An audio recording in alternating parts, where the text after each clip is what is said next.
Я Андрей Панкратов, коллекционер историй и впечатлений со стажем. Сегодня, может прозвучать парадоксально, собираюсь совершить восхождение к истокам Ингушетии. Я пронесусь сквозь года и добуду реальные факты через артефакты. Истину, которую невозможно переписать. Истину, раз и навсегда запечатленную в произведениях искусства.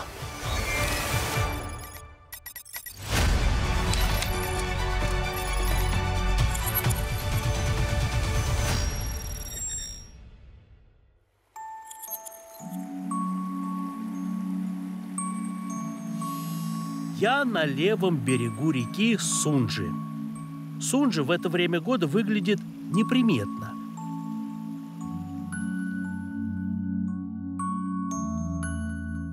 В отличие от гор, вид которых просто поражает. Каждая из этих гор хранит свою историю. Одну из них я и попробую разузнать сегодня. Она связана с вершиной, которую ингуши считают местом силы. Ее даже изобразили на гербе республики.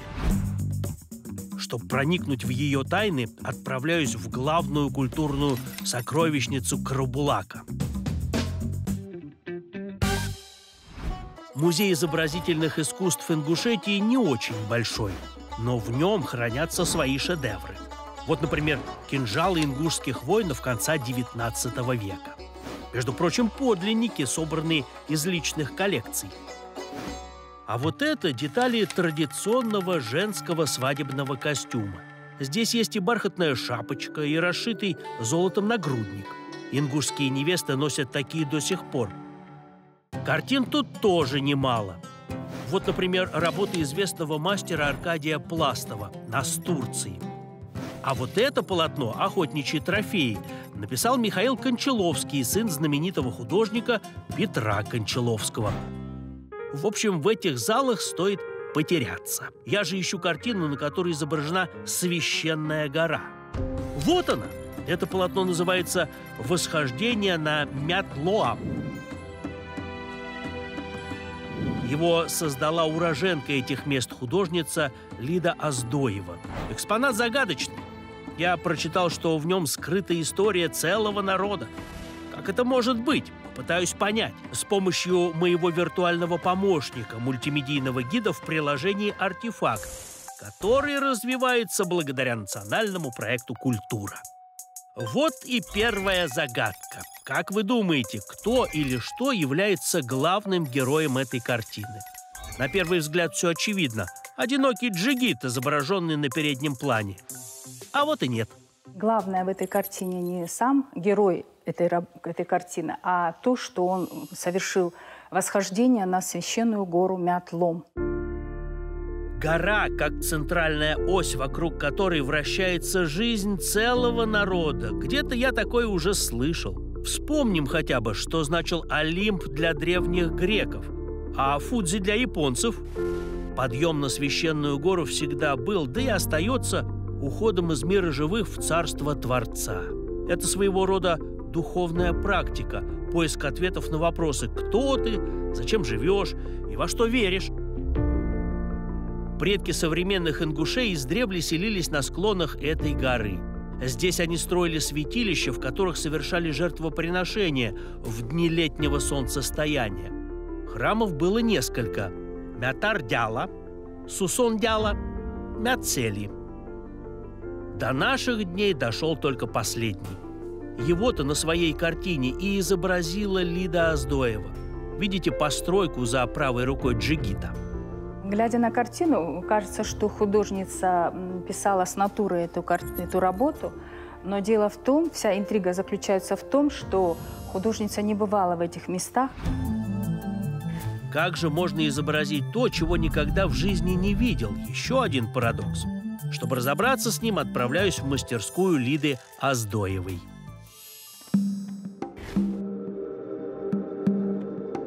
Приветствую вас. Проходите.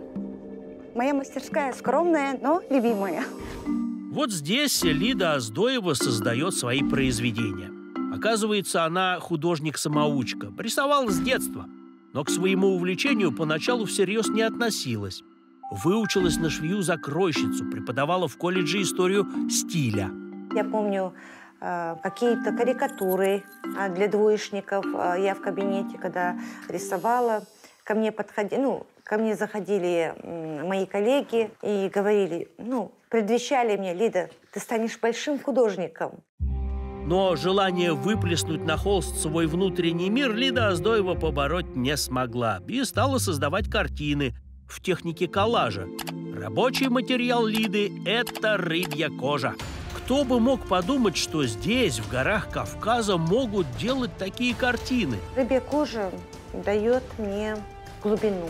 У нее очень удивительная текстура. Я увижу эту кожу, я уже знаю, что я буду делать. То есть она просится ко мне в руки.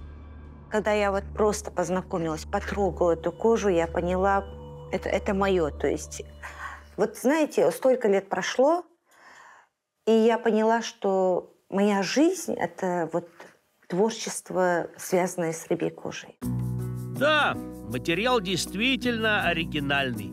Похожий одновременно и на бумагу, и на ткань. А из какой же кожи сделана картина «Восхождение на Мят-Лоам»? Та самая, что висит в музее. Вот наша картина «Восхождение». Небо у нас здесь из кожи кальмара. То есть это переплетение красного цвета, бурого цвета, желтого цвета. Кожа кальмара именно мне помогает, показать, наверное, бездонность неба, какую-то глубину. А объем мне помогает кожа семги. Картину «Восхождение на Мят-Лоам» Лида Оздоева сложила всего за 3 месяца. И в это просто невозможно поверить. А еще ощущение такое, что полотно написано кистью. Причем очень талантливой кистью. А когда понимаешь, что это кожа рыбы, начинаешь искать ее следы на картине. И не находишь. Вот что значит мастерство. Осетр – это волшебный материал. То есть он дает просто природный космос. То есть там столько косточек, миллионы косточек. И это уже Всевышний сотворил такую красоту. То есть там рисовать ничего не нужно. Вот кожа кальмара у нас. Андрей, потяните ее, посмотрите, как она смотрите, как она тянется. Эту шкурку я себе присмотрела для того, чтобы создать потом уже небо в пейзаже. Покажите, как вы создаете свои картины. Я ни разу не видел, как это складывать кусочки рыбьей кожи в художественное целое. Без карандаша, только лоскутки и ножницы. Я тоже хочу попробовать. Художественного не обещаю. Цветочек сможете, нет? Попробую. У вас неплохо получается. Теперь можете свой цветочек сюда приклеить.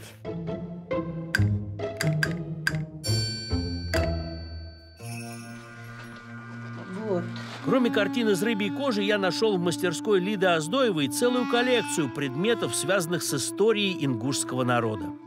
Думаете, что это? Жернова, которыми в древности мололи зерно. А здесь старинные кувшины. Такой кувшин. Он очень старинный. Это медный кувшин. Несколько веков назад наши бабушки так поднимались по горам. Для них это было несложно. Они были привыкшие.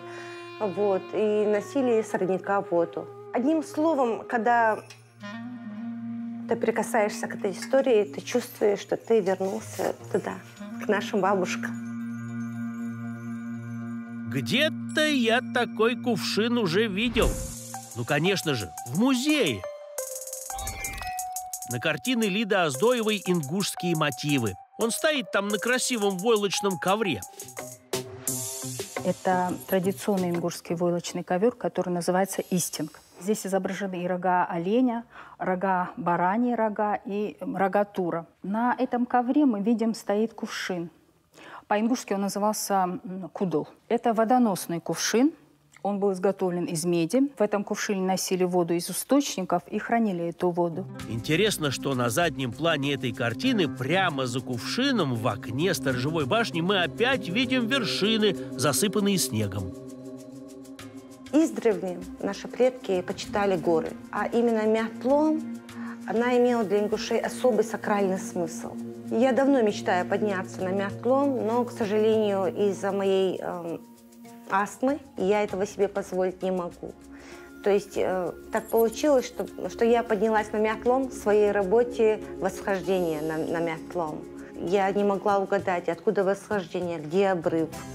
Там нет же есть все-таки.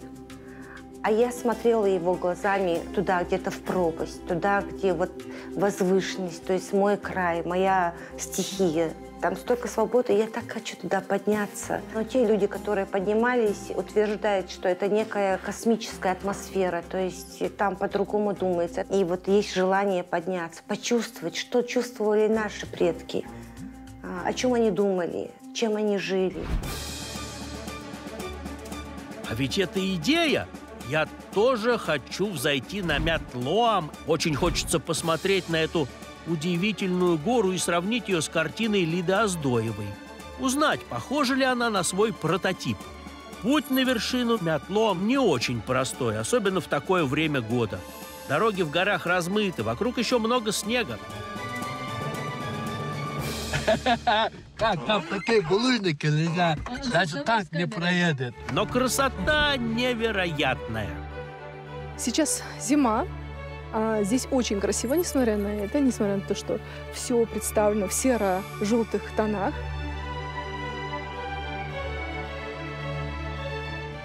Здесь устраивали празднества, трехдневные празднества, моления, гуляния народные. На этой горе молились именно потому, что считали, что они ближе к Богу. Так постепенно, в течение многих веков, Мятлоам становилась для ингушей священным местом. Про нее сочиняли легенды и сказки, ее воспевали, рисовали, на ней молились. Гора Родины всегда напоминала, на какой земле ты родился и кто твои предки. Когда-то здесь был океан Тетис.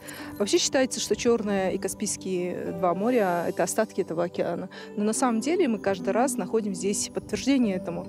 Здесь большое количество ракушечников, очень много ракушек и морских животных, окаменелостей всяких мы здесь находим. Возможно, здесь когда-то плавали рыбы. Представьте, мы стоим с вами на дне океана. Воды Мирового океана, гора Мятлоам и картина, сделанная из рыбьей кожи. Удивительные переплетения во времени и пространстве. Лида Оздоева, ни разу не бывавшая на этих склонах, тонко почувствовала эту связь. Ну вот, собственно, мы с вами и дошли до той самой точки, до того самого храма, который изображен на картине Лиды Оздоевой «Восхождение на Мятлоам». Он называется Мяцели. Архитектура храма очень интересна. Здесь двухскатная пирамидально-ступенчатая крыша. Это стандартная архитектура ингушских сооружений. Он один из 65 сохранившихся храмов. Их было очень много. Войти в храм Мяцели имел право только жрец. Его называли «чистый человек». Внутри он совершал жертвоприношения, а вокруг собирались люди, просили у Бога благодати, хорошего урожая, дождя, здоровья. Старейшины из разных тейпов принимали здесь важнейшие решения, утверждали адаты, правила жизни ингушей. На этом самом месте пели, танцевали, сражались на турнирах. Память о тех событиях жива и сегодня. В семейных традициях, в книгах и на художественных полотнах.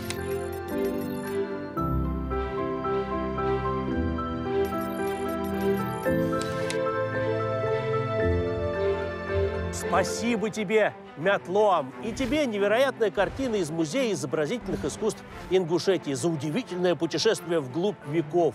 А в Ингушетии я точно не в последний раз. Приезжайте и вы посмотреть на эти потрясающие пейзажи. Камни в горах, конечно, молчат, а вот музейные экспонаты иногда разговаривают. Главное, не бояться задавать вопросы.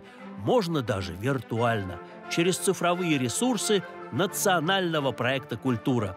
Найдите свой артефакт и смело отправляйтесь в путь через пространство и время.